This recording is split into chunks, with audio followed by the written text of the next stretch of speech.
Ladies and gentlemen, people of Earth, finance managers, directors, CEOs, everybody who's into really anything business related, we all have access or information that we don't want people to access within our companies. Let's be real, like certain people within our organogram cannot access certain things because that's private, that's confidential information.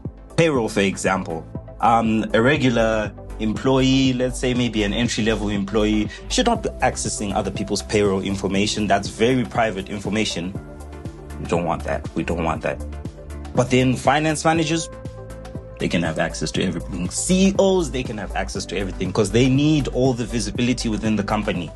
So for every systems that we use within a company, especially Odoo, we need to have a way to restrict access from people, right? And the way Odoo does that is through a nifty little trick called access rights. Access rights is, everybody knows what access rights are. Maybe you come, you enter a door, and then you say, access denied.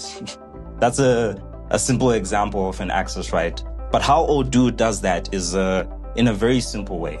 So say you are the admin user and you want to revoke access rights to a certain employee. The simplest way to do that is to go to your settings app and click on that employee, and then you'll be able to see all of the information, all of the modules, everything that employee has access to. And you can then edit that, no, I don't want my employee to have access to accounting because accounting is only for accountants. just joking. Accounting is for finance managers and everybody that has anything to do with money within the company.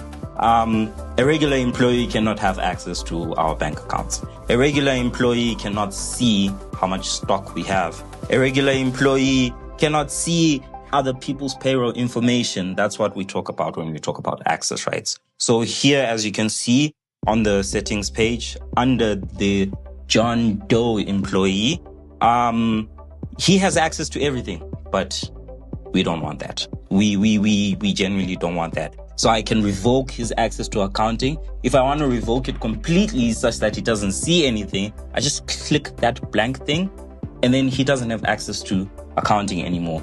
If I don't want him to have access to projects, I just click that. He doesn't have access to projects anymore. Inventory, gone. Purchases, gone. Heck, we can make our employee have access to absolutely nothing at all, but then that wouldn't work for the company. So we just revoke some access. Maybe for payroll, maybe he's a supervisor. We can just give him partial access whereby he can manage contracts, but then he cannot edit any of the contracts. That's why we give him the officer access role. Maybe for administration, we don't want him to have access to settings because then he can blow up our database. We don't want that now, do we? But then we can just give him partial access. He'll have access to access rights.